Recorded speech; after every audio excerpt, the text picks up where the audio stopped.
আমাদের ট্যাক্স পেয়ারের সংখ্যা 1,04,00,000, ওর মধ্যে 44 লাখ রিটার্ন সাবমিট করে। আমরা রিটার্নের সংখ্যাও বাড়াতে চাই। অনেকেই হয়তো অফিসে যেতে হবে, নানা রকমের ঝামেলা পোহাতে হয়, সেই জন্য ওনারা রিটার্ন দেন না। যখন রিটার্নটা এই রিটার্নে দেওয়া যাবে, যাদের টিআইএন আছে, যারা জীবিত আছেন, যারা কোনো না কোনো কিছু করেন, তাদের তখন রিটার্ন দেওয়াটা সহজ হয়ে যাবে। এর সংখ্যা বাড়াতে হবে। আর সার্ভিস সেন্টারটা আমরা এই জন্যই করলাম, আমাদের কাছে মনে হয়েছে যে ট্যাক্স পেয়ারদের কথা শুনতে হবে। কেন? কারণ নর্মালি এই রিটার্ন হওয়ার পরে প্রত্যেকে এই রিটার্ন সিস্টেমে রেজিস্টার করে রিটার্ন দিবে, এটাই এক্সপেক্টেড, কিন্তু সেই পরিমাণ সংখ্যায় বাড়েনি। আবার 44 লাখ রিটার্নের মধ্যে 5 লাখ কেন এই রিটার্ন করবে? সমস্যাটা কোথায়? সেটা যদি আমরা জনগণের কাছ থেকে, ট্যাক্স পেয়ারদের থেকে, সম্মানিত করদাতা থেকে না শুনি, তাহলে আমরা সলিউশন কীভাবে করব? এখন আমরা যেটা শুনছি, আমাদের যে কল সেন্টার আমরা যেটা করলাম, ওনারা রেজিস্ট্রেশন করার সময় অথবা রিটার্ন প্রিপেয়ার করার সময় অথবা সাবমিট করার সময় অথবা এটা সেভ করার সময়, প্রিন্ট নেওয়ার সময় কী ধরনের প্রবলেম ফেস করেন, এটা আমরা সরাসরি করদাতাদের থেকে শুনতে চাই এবং সেই অনুযায়ী আমরা সাথে সাথে অ্যাকশান নিতে চাই। যেমন একটা সমস্যা আমি জিজ্ঞেস করেছি, বড় প্রবলেম হলো যে রেজিস্ট্রেশন করতে অসুবিধা হচ্ছে। আমি গতকাল আমার নিজের রেজিস্ট্রেশন করার চেষ্টা করেছি, আমিও ফেল করেছি। আমি ফেল করার পরে আমার ওয়াইফেরটা করার চেষ্টা করেছি, আমার ওয়াইফও ফেল করেছে।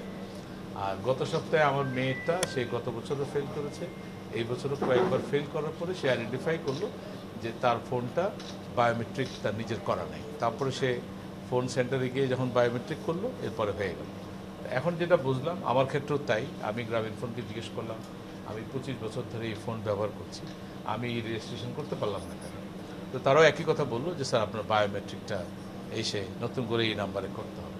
তো এটাই বোধহয় বড় প্রবলেম। আপনাদের মাধ্যমে সম্মানিত করদাতাদেরকে আমরা জানাচ্ছি যে আপনারা এই প্রবলেমটা ফেস করলে যেটা করবেন, আপনারা যদি ওই ফোনটাই ব্যবহার করতে চান, তাহলে আপনারা বায়োমেট্রিকটা করে নেবেন, তাহলে কিন্তু আর এরপরে লগ ইন করতে অসুবিধা হবে না। এটা একটা।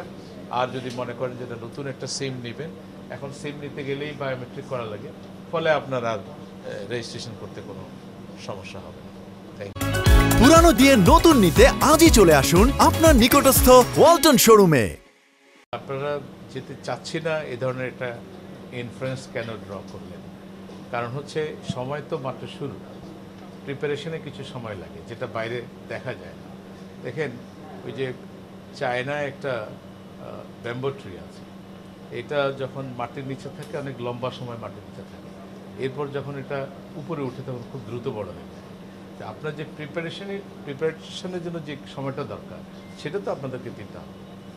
ডেফিনেটলি আমরা যে বৈষম্যহীন এবং দুর্নীতিমুক্ত বাংলাদেশ যেটা আমরা করতে চাই, জাতীয় রাজস্ব বোর্ড অবশ্যই অঙ্গীকারবদ্ধ।